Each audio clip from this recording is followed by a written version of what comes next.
一講到佛山，自然就會聯想到功夫同埋醒獅。黃飛鴻、霍元甲、葉問等等嘅武術名人都係嚟自於佛山嘅。佛山位置於廣州旁邊，中山、江門上邊，距離香港直通巴大概2個小時，高鐵1個小時車程左右。佛山主要分為幾個區域：順德、禪城、南海、三水、高明。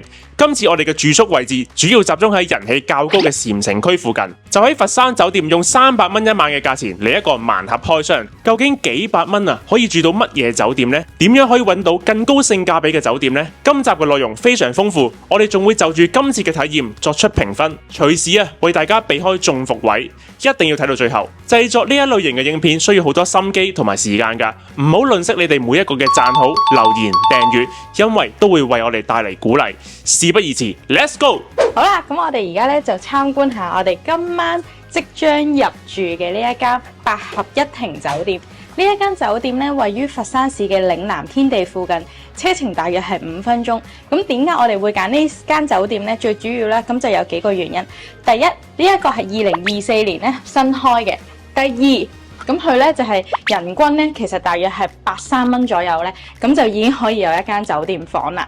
第三就係同我哋想要去嘅景點咧好近啊，咁所以咧我哋就揀咗呢一間酒店啦。咁我哋一入到嚟咧就會見到有一個沖涼嘅位置啦，佢值得欣賞嗰個位咧，我哋琴日沖完涼咧，發現咧個花灑頭咧好大好舒服嘅。不過有一個唔好嘅地方咧，就係佢個地下咧。頭先你係咪體會到好跣啊？我連番梘都唔夠膽搽個腳啊，沖翻水又好啲咯。係超級跣到咧，新意咧直情喺度吐租啊！咁唯獨咧，我哋呢一個雙人房間咧，佢就淨係得一張凳。咁我哋食美團嗰陣時咧，新意咧就要咧用佢輕功嘅位置咧坐喺呢一張晾行李嘅凳度咯。冇位坐，就係得 Kathy 有得坐㗎咋。係啦，咁呢一張咧就係個1.8米大床啦。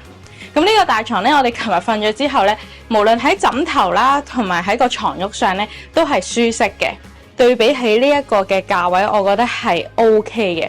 但係有幾樣唔好嘅地方咧，係想同大家講下。咁大家衡量下，大家訂唔訂啦？呢一個廁所門咧，其實係閂唔到嘅，即係佢係極其量係咁樣掩一掩嘅啫。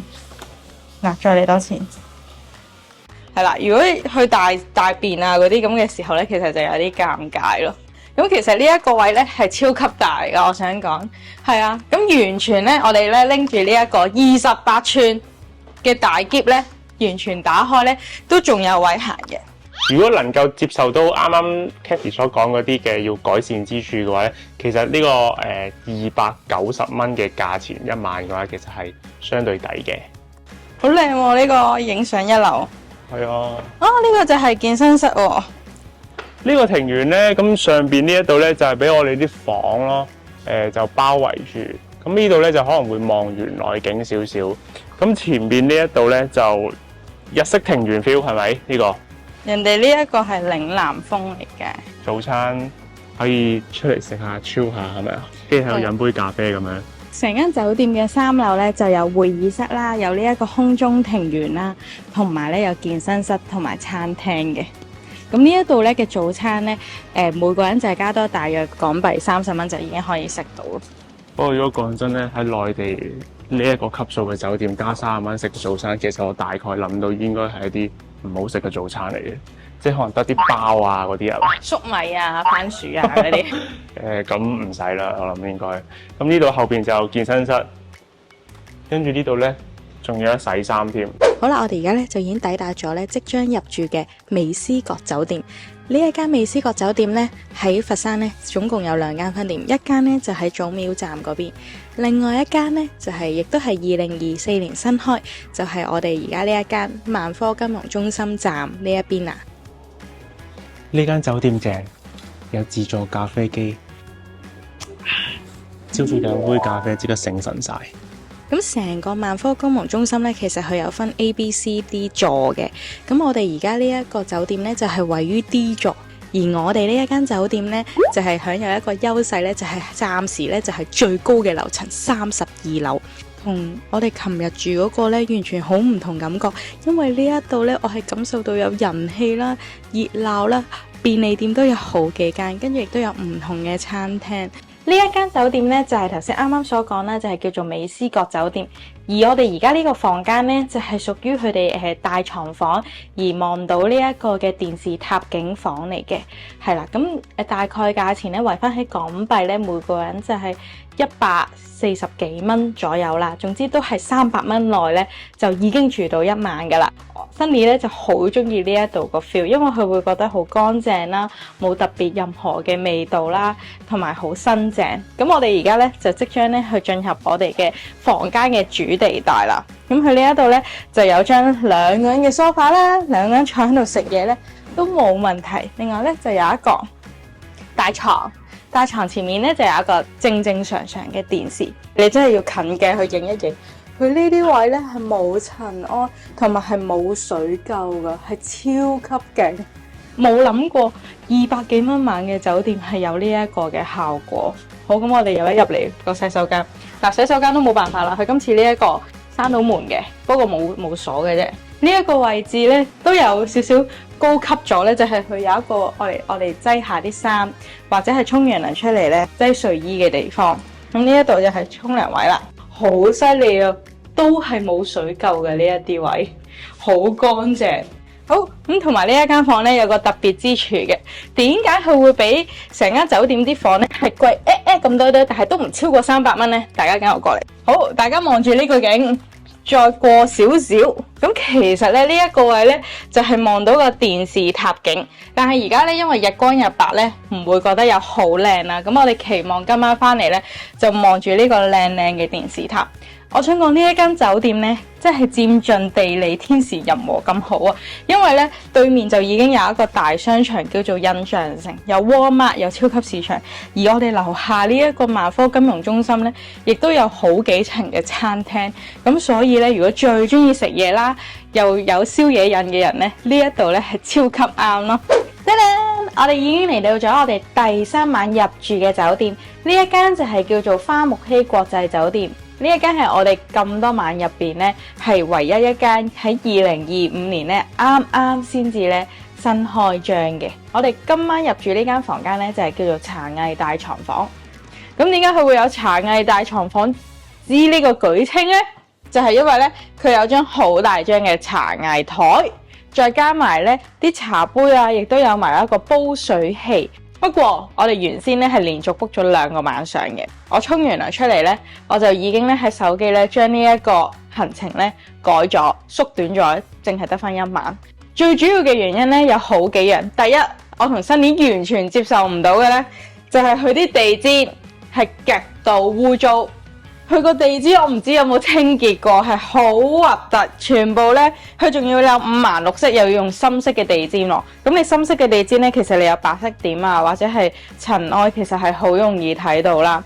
佢個拖鞋咧紙咁薄啊，唔講以為我自己咧住緊7天連鎖酒店嗰啲價錢啊，大佬。嗱，呢個就係沖涼房啦。其實佢成間房好大嘅，但係你冇辦法啊，你其他嘢你配置你配合唔到，你幾大都冇用。佢沖涼咧就係呢一個位置。琴日我哋沖涼嘅時候遇到個問題咧，係佢個去水位係超慢咯，搞唔掂。仲有我頭先咧朝頭早咧喺度夾頭髮嘅時候咧，俾我隱隱約約喺個玻璃嗰度見到咧，嗰個馬桶自己開蓋同自己閂蓋，所以我覺得好恐怖啊！都係唔好太智能啊！我想講佢呢一眼燈咧，嗱而家睇咧就好似有少少 LED 啦。完全冇明顯嘅對比嘅，所以我覺得呢個燈係形同虛設。佢呢啲墊位咧，全部咧係掩飾住唔靚嘅地方咯。喺呢一度咧，其實係滿佈咗啲沙石啦，而嗰啲沙石咧，其實好似即係好多窿喺度，好似會漚蟲嗰啲感覺啊，所以我就覺得麻麻地啦。咁佢呢一部冷氣咧，好慢熱，起碼要2至3個鐘咧，先係開始會感覺到有冷氣咯。冇風。呢個位係真係有少少扣分。今次對我嚟講，我個體驗係完全同網上嘅評價係相反嘅，所以大家都可以自己咧去衡量一下，究竟呢一間酒店值唔值得住啦。佢就話係新開張，但係其實佢入邊嘅嘢呢，我唔覺得係新開張咯。係啊，咁所以呢個位就真係極度失望。好。咁我哋已經咧話咁快嚟到第4晚佛山嘅酒店。今次我哋下榻嘅酒店咧就係位置於創意產業園附近嘅一間酒店，叫做安喜萬酒店。呢一間安喜萬酒店咧翻新喺2024年，即係上年咧就翻新完成咗。我而家右手邊呢一個咧，就係成間房我自己覺得咧係相對最扣分嘅地方。點解？第一樣比較細啦。二嚟去水位嗰度咧，其實未能夠做到乾濕分離嘅，咁所以咧呢間酒店亦都配備咗2對一大一細嘅膠拖鞋咧，俾我哋用洗手間嘅時候用。因為如果我哋而家着呢一啲紙拖鞋咧，其實係好容易跣親嘅。麻雀雖小，但係都仍然做到3邊落床。呢一間咧，其實係一間叫做普通嘅大床影音房啦。咁佢前面呢個電視機咧就用投影器咧去取替咗嘅，咁所以成個畫面咧係比電視機更加大，係啦。咁同埋咧，佢係可以睇到電影、電視劇同埋一啲綜藝。咁我哋頭先已經實測過咧，佢係可以播到一啲好當紅嘅劇咧都可以嘅。咁就正常操作啦，大約可能1.8米左右咁大。咁呢一間酒店咧係佔盡咗地理嘅優勢，因為佢正咧就係喺創意產業園區入邊嘅，而佢嘅價錢咧照舊都係300蚊都唔使，只係港幣220幾蚊咧就已經可以住到1晚啦。咁我哋呢一個價錢咧就係一個平日嘅價錢啦。咁如果係假日嘅話，相對可能會貴多幾十蚊左右。如果大家咧想揀方便，一食飽夜市咧就即刻可以翻到嚟，或者係買咗啲夜市咧翻嚟呢一度食嘅話咧，咁呢一間酒店咧就絕對適合到大家啦。以上4間咧就係300蚊有找嘅佛山酒店，我同 Kathy 一致認同第2間嘅美思閣酒店係首選。又想玩得慳錢，又想玩得舒服，不妨參考以上圖表。嚟緊幾集我哋仲會介紹佛山嘅美食同埋好玩嘅地點，記得唔好錯過啦。今集就去到呢度，中意嘅話咧就記得俾 like、share 同埋訂閱我哋嘅 channel 啦。咁我哋下條片再見，拜拜。